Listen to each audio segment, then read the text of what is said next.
including two podiums, once at Sebring and once at Circuit of the Americas. We've been watching Caroline Conda, who is definitely one of the drivers that has been pushing, usually very fast in this series.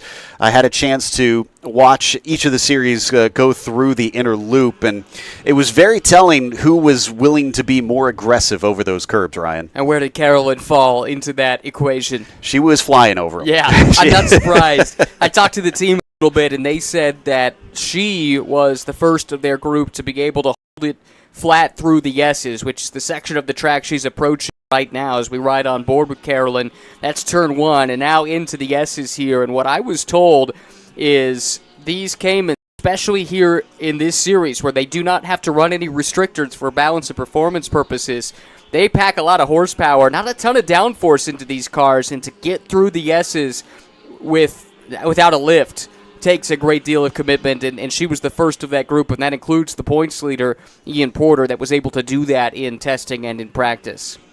So it sounds like it's certainly going to be a test of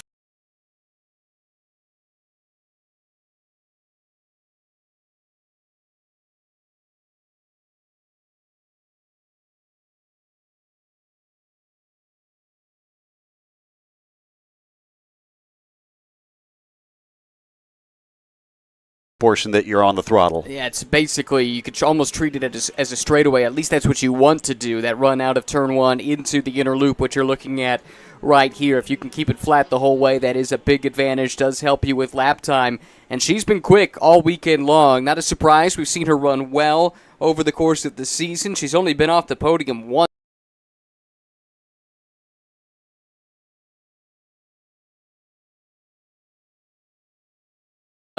Quite a few races. She has yet to break through and get that first win. This could be the weekend for it, though. She's more confident than she's been.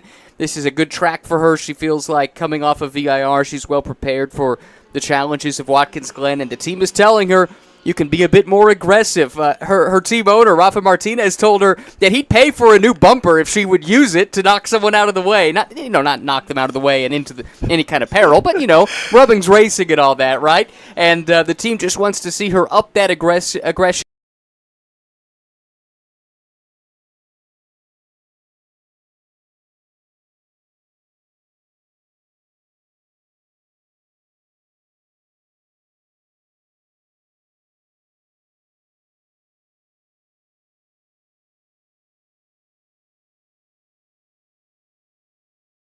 Tower on the left. The Pro-Ams are going to be your white squares, and then your Masters will be the yellow squares. Likewise, when you see the cars actually on screen, their number plates will match that color scheme. And Martinez, the team owner, comes down into the 90.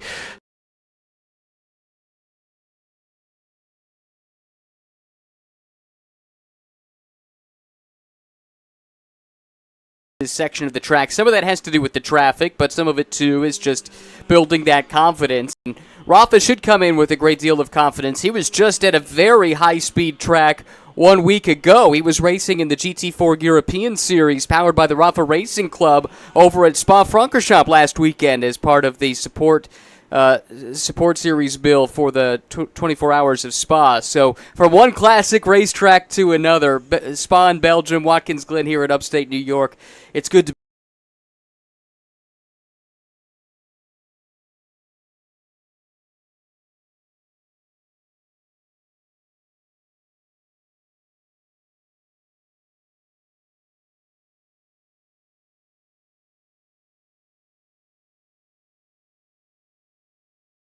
turn 8 as well as turn 1 for those track limits. We have been told the car must stay within contact of the rumble strips, and her next lap through does put her up into third.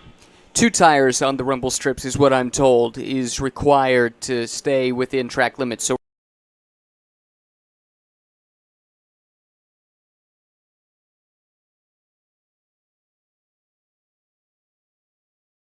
That is one of the challenges of this place. There are a few corners. It's not quite like Circuit of the Americas, which is open season effectively. There's so much paved runoff. There are a few places here that have evolved that way, and Turn 1 and Turn 8 are certainly two of them. And you can gain some lap time if you open those hands and run the wider arc through there, carry a bit more speed. And that's what Race Control is trying to tamp down on here today, and not just in qualifying, but in the race as well. It might end up becoming a story. Seeing that.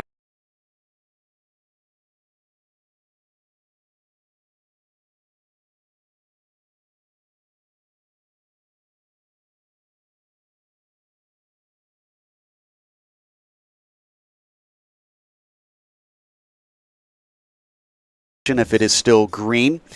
But as we watch the run through that inner loop, nobody going through right now, but let's see who's going to try and clobber those curbs. Is on the exit. I was told by many of the drivers that you want to hit the first curves, but not the second ones necessarily. And it's important to learn that when the track has been reprofiled. You're trying to find the best way around, and that big part of that is the track walk, which happened a couple of days ago, and I know you were out there too, Joe, learning what you could about this great facility.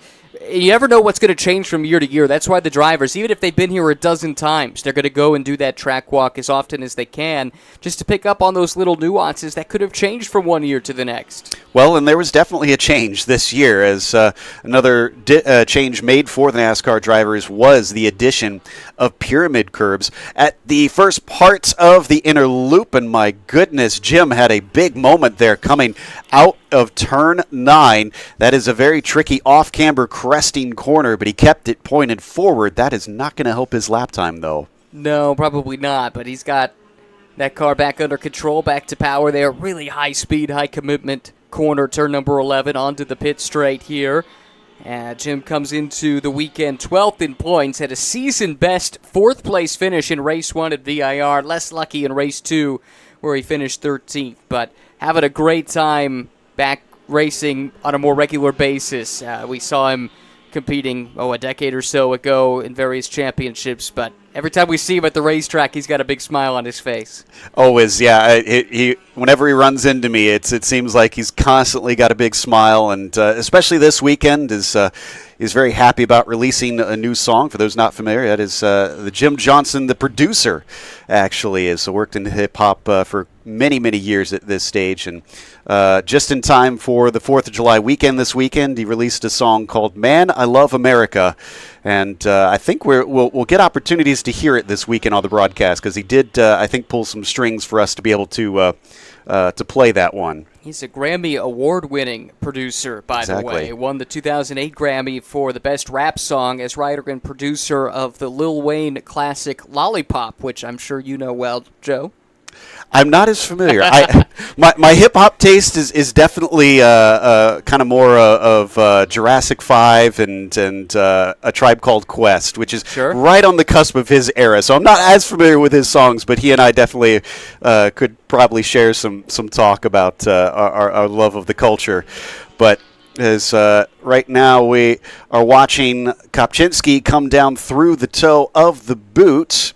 Have to check and see where he sits currently. 9th overall and 4th in class for Tom Kay, who's having a pretty good season. He had some of the best runs of the year at VIR and felt like he was turning a corner there.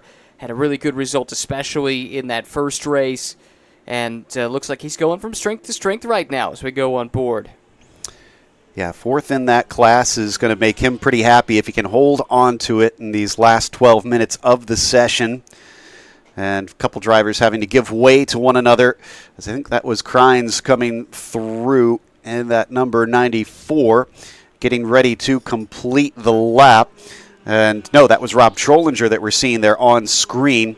Trollinger still only 15th overall in that 94 and hasn't quite broken the 2-minute mark. It takes such a long time to get around this track, so they really can't waste too many opportunities because they're not going to have a lot of laps around here. No, and you also have to keep in mind the peak of the tire is a couple of laps into the run, and so that was one thing I thought about with Carolyn Conda when she had that great first lap taken away.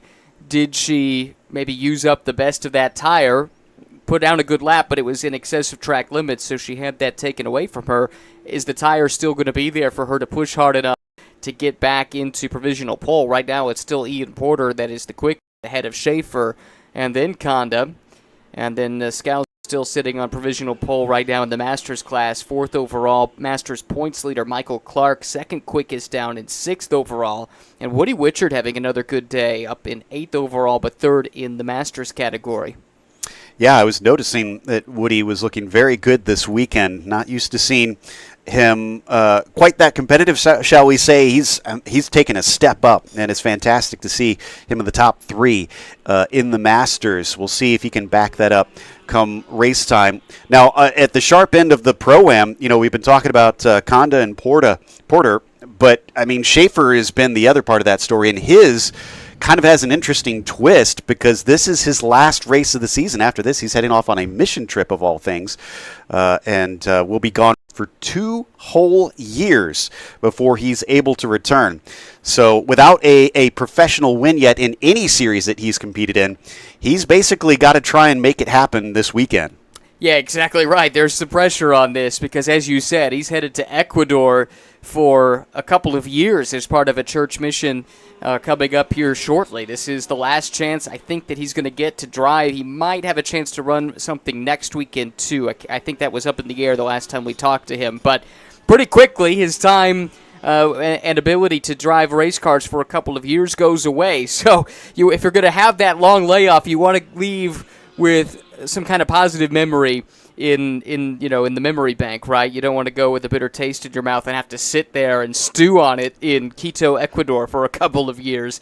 And Nick's certainly quick enough. We've seen that from him over the course of the season when he joined us for the first time at Barber Motorsports Park, promptly got a podium in just his 2nd race. Pair of runner-up finishes the last time out at VIR, had a couple of poles at Circuit of the Americas, but it's putting it all together for a full race distance. That's going to be the challenge. And right now, doing his best to keep Ian Porter honest at the top of timing and scoring. And more than that, there's that old adage, you're only as good as your last race. So I imagine he'll want to end that on a win and kind of leave with everybody watching and wondering what's going to happen when he comes back. Can he pick up where he left off? As we watch them come around through the boot once again, it's still looking like about a quarter of a second between Porter and Schaefer. But for Conda, she is 0.6 off the pole. Your point about her tires, I think, might be an important one. There is Ian down in pit lane right now. Now, once they pull into pit lane, they are not allowed to come back out. They're usually discouraged from returning. So that is Ian laying down the gauntlet here, considering he still has 8+ minutes left. Well, probably trying to keep some life in those tires. There's a pretty good chance you have to run some of these at one point or another here this weekend since we don't have any rain in the forecast. So, yeah, really, really impressive stuff from Ian Porter, whose debut season continues to be just remarkable. It's amazing how quickly he's adapted to this form of competition, a former champion in competitive gaming, with primarily Call of Duty being his medium over the last 10 years or so, but got that interest to go racing and has proven to be a really quick study, looking like he's in a prime position to score some more bonus points for pole here and potentially go for yet another race win. Watching Paige Morales, another one of the Rafa team. They've got a veritable army out here competing this weekend, and she's been doing her best to try and get up in it. Her and Rafa are actually very close in position right now, sitting 16th and 17th overall of our 20 cars that have set a time. I got a little message in my ear about Woody Wichard as well. This is his first time to Watkins Glen, which makes his performance even more impressive that he's still in 4th. Bill Finnick has jumped ahead of him into 3rd, and I'm pretty sure Bill's going to be just super hyped on that if he finishes in those top 3. Bill, excited? Yeah. Never. No, he's got this indefatigable spirit and effervescent personality. He's so excited every time we see him. Absolutely love his enthusiasm for it. But back to Woody, he had that great outing at VIR, a 5th and a 7th, his best results of the season. But that was his home track. That did not come as a surprise. He's got a ton of laps there at VIR. But to come up here to Watkins Glen, certainly not the easiest of tracks to learn. And as we've talked about a number of times, high commitment, high speed, and with that there is some peril. I mean, you look and you can see the guardrails either side of this track. That tells you all you need to know. A mistake will be punished. But Woody's got a nice run of form going right now and has clearly adapted to this place very quickly. Well, let's keep an eye on him this weekend, see if he can follow that up as Morales comes around to complete the latest lap. Can she jump higher than that 17th position? She crosses the line and looks like does not improve. Still at a 2:4:35 for her quickest lap right now. In fact, the first driver over that mark in the field currently, Rafa Martinez, down to a 59.5 just in front of her. She'll climb back up the hill, and here is Martinez just behind her following suit. A little bit of a lift for him coming up through as our camera blinks out for just a moment. Hopefully he's not blinking up through there. You can't really waste a moment paying attention with the wall so close. They tell me that's from their radios. This is the run into the inner loop. That's the section that was reprofiled there on turn entry, using up those curves. Great flow to this part of the track. This is a corner. It feels like it never is going to end. It just keeps on coming at you. Finally, you get out of it, and now the run down into the boot. It's called that because from overhead, of course, it looks a lot like a boot. You can see that on the track map there. The red dot on the track map indicates where Rafa is as he is through the laces of the boot, heading down to the toe, and he's out of it on this lap, letting a faster car through. That was good sportsmanship there, seeing the car close again. Good communication from the team as well to Rafa to make sure he allows the faster car to play through. Yeah, don't want race control to be having a conversation about that. And the good news is we've only had 2 messages from race control for those track limits violations. The first one I already mentioned with Caroline, and then car 19 as well. Roland Crines had track limits violation at turn 1. He sits down in 12th right now. He races in the Masters class, but he's got a 1:58.1, doing pretty well. At turn 8 on lap 9. Oh, right on cue. 19, lap 9. So there's another one. I shouldn't have said anything. Now we've had our third one. But that's not too bad. I mean, especially after Circuit of the Americas. I was amused talking to race control that Morgan, the voice that you just heard, she told me she was considering telling drivers after the first official practice session, the next one, the driver with the most track limits violations would be required to come up to race control and have to track them all themselves. Right. No, it is a thankless job, and unfortunately it's part and parcel with officiating at some of these racetracks these days. And the changes are there for good reasons, right? The runoff is there to provide more room in high-speed, high-risk corners for the cars and try and prevent crashes and damage and injuries, of course. But the unintended consequence is now you're stuck policing a white line or a curb instead of, grass or something harder than that traditionally has outlined where track limits lie around these racetracks. So it's a difficult task for sure. It's a thankless one, but we're definitely grateful for the race control folks and the hard work that they've put in. And it really started in practice yesterday, laying down the law, communicating with teams and drivers. Okay, you've gone over the line. That's where the line is. Now adjust and behave accordingly moving forward. Sounds like they got the message pretty decently well. There's Jim Johnson, not only with a new camera this weekend, but also a new paint job on that Rebel Rock Racing car. He just crosses the line and I think actually sets his personal best, a 58.4. He stays 14th. The Goldcrest Motorsports 88 car still has a ways to climb up the order. And on top of things, we're running out of time now. We've got less than 2 minutes left to go. So anybody who just starts a hot lap now is basically on their final flyer.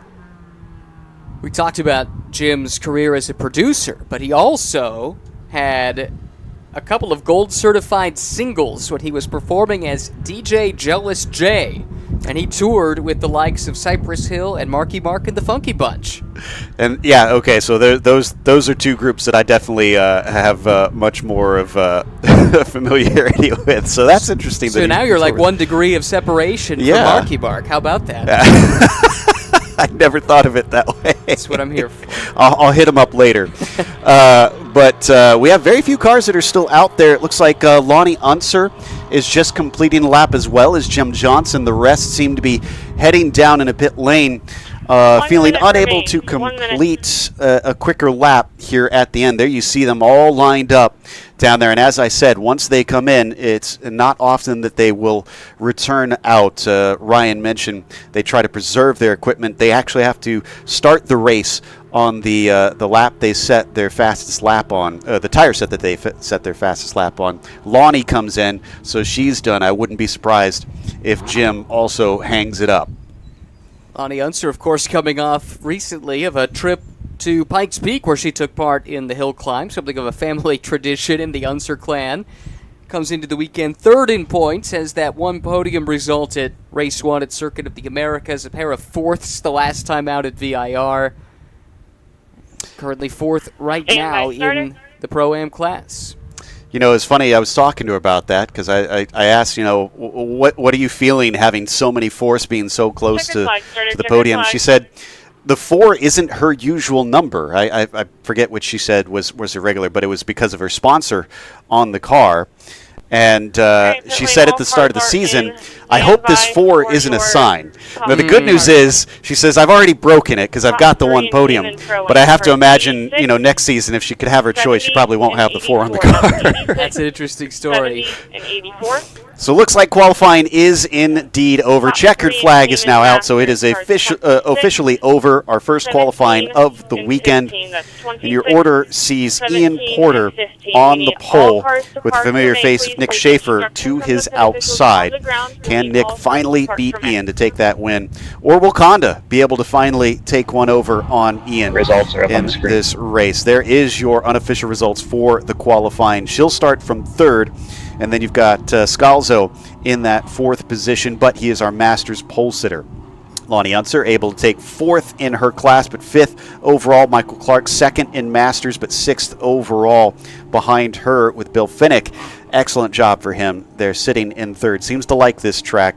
He'll start from seventh on the grid. Chris Hutter was eighth, and Woody Witchard was P9. Then you've got Kompczynski, going to get that name right, in the 10th position. From there on down, McCaig, Crines, Rizzo, Johnson, Trollinger, Martinez, Morales, Petkis, Kerr, and Bigany round out your 20-car field. Ryan, I'm looking forward to this weekend. This track almost always puts on a good show. Well, a couple great stories, too, inside that top 10. Chris Hutter in 8th overall had an accident earlier in the weekend. That car was in pieces when I arrived at the track yesterday, and a great job putting that car back together, first of all, and then bouncing back to put in an 8th-place qualifying effort, 5th within the Pro-Am class. Woody Witchard, we talked about, first trip to Watkins Glen, qualifies 4th in class, 9th overall. And Tom Kopczynski, 5th in class, 10th overall. He and his driver coach, Eric Filgaris, they are going to be thrilled. That is a great result for Tom, who continues to improve as the season progresses. Broadcast might be over here, but the racing is not, certainly not for any stretch of the imagination today. And in fact, we have more qualifying coming your way. The GT3 Cup Series has their qualifying at 11:20 a.m. Eastern, so make sure and tune in for that. Again, thank you for watching. I'm Joe Peak here with Ryan Marine. Race clean, race hard, and we'll see you on the track.